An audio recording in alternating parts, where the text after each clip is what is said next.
Wala po tayong biyahe ng Lunes, kaya mag-uumpisa po ang ating araw sa araw na ito. Araw po ng Martes. Tutuko na po tayo kung saan nakaparada yung ating truck. Halina, samahan niyo po ulit kami, mga kabiyahero.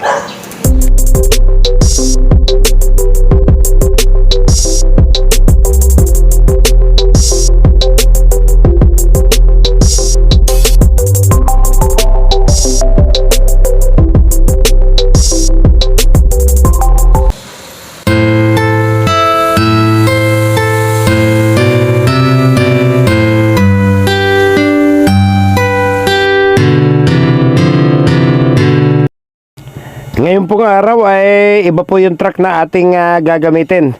Mas malaki po ito ng bahagya kaysa doon sa dati. At first time ko po itong imamaniho. Kaya kaunting ikot po at baka may mapansin tayong kaunting diferensya. So far okay naman po siya, pati mga gulong. Okay mga kabiyahero, tayo po ngayon ay nasa loob na ng South Luzon Expressway at tayo po ay i-exit doon po sa Carmona exit.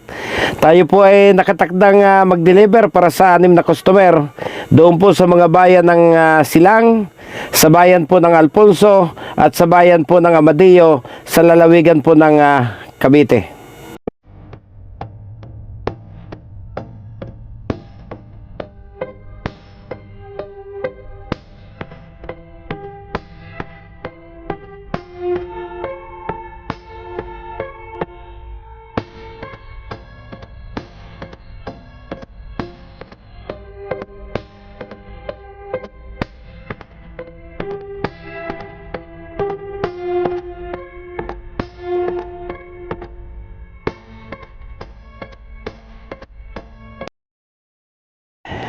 Narating na po natin yung barangay na sinasabi sa resibo at yung pong aking partner na si Brad Kiko ay kasalukuyan na pong hinahanap yung tindahan.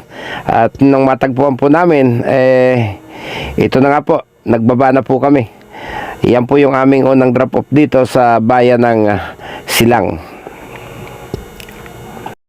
GS24, ito po yung ating unang customer. Pagkatapos po nating matapos yung pagdidiskarga at masettle yung payments, tayo po ay agad na babiyahe patungo doon po sa poblasyon mismo ng bayan ng Silang.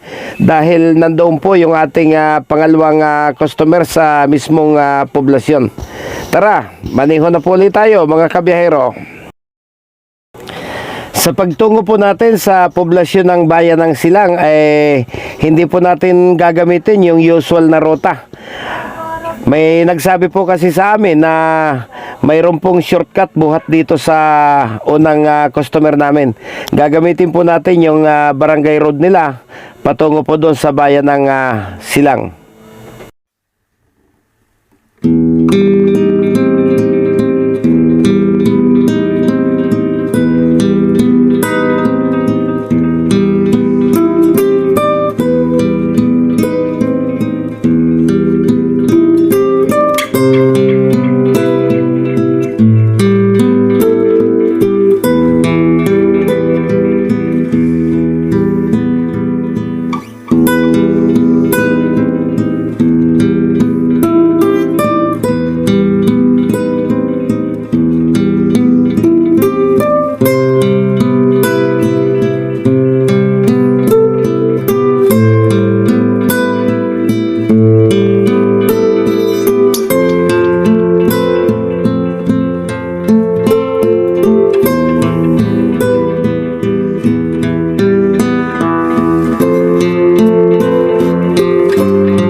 Madali lang naman po nating natunton yung ating pangalawang customer.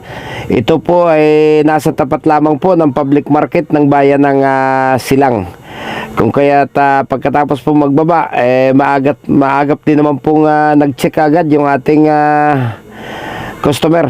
Ayan, nag-check na po siya. Kaya medyo naging mabilis po yung ating pagdi-deliver.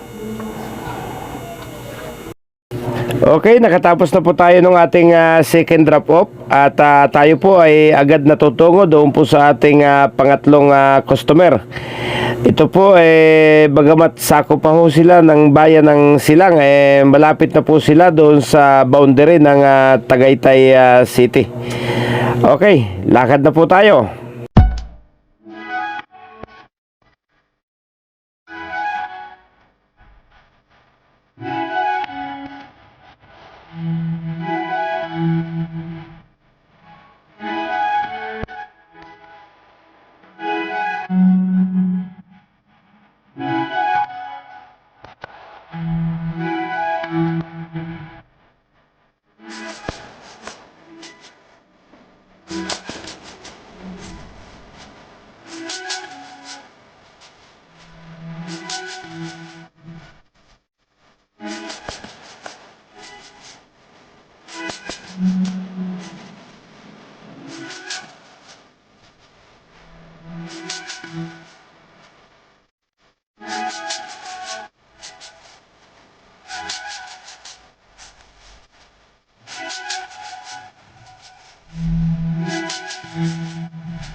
Pagkalipas po ng halos sa mahigit 30 minuto ay narating po natin itong ating pangatlong customer. Kaya magbababa na po ulit tayo at halos mag-aalas 11 na po ng tanghali. Medyo marami po kaming nakasabay. Malaki po kasi itong grocery na ito. Kaya pati yung delivery ng soft drinks at yung delivery po ng sigarilyo ay aming nakasabay po dito. Okay, magbababa na po tayo. Halos 32 na pakete po yung ating ibinaba doon. At pagkatapos po, tayo po tumakbo ng muli. Tayo po ay magbibiya Tagaytay para marating po natin yung bayan ng Alfonso. Mayroon pong isang customer sa bayan ng Alfonso at may dalawa pa pong natitira doon po sa bayan ng Amadeo. Tara, biyahe na po ulit tayo.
Skywards Convenience Store. Ito po yung kaisa-isang customer na sinadya po natin dito po sa bayan ng Alfonso sa lalawigan ng Cavite.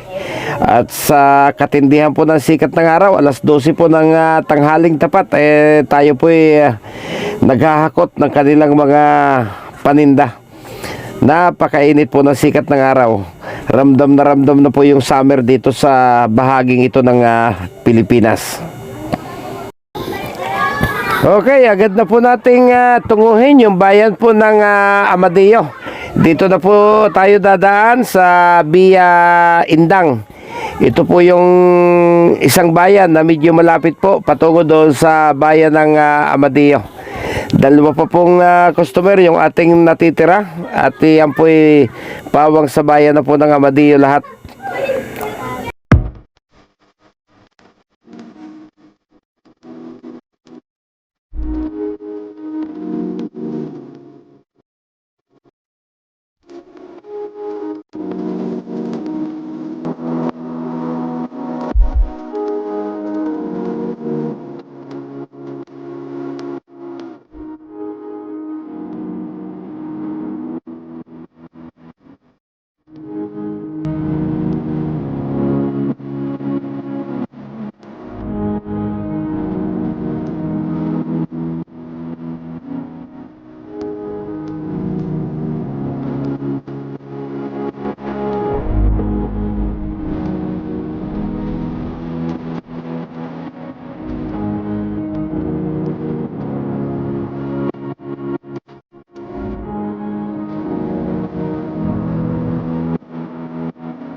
Okay, tapos na po tayo. Ito po yung pang-anim at huling drop off natin.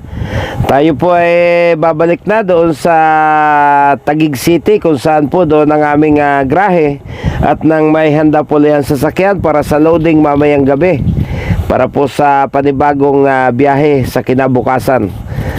Alis na po tayo mula po dito sa bayan ng Amadeo. Kami po ay pansamantalang muling nagpapaalam sa inyo. Maraming salamat po sa pagsubaybay ninyo sa aming mga video. Kahit papaano po, kahit kayo nandyan lang sa inyong mga tahanan at nanonood, ay naipapasyal po namin kayo sa iba't ibang lugar dito sa ating bayan. Tara na po. Andito na po ang aking partner. Biyahe na po ulit tayo pabalik ng Taguig.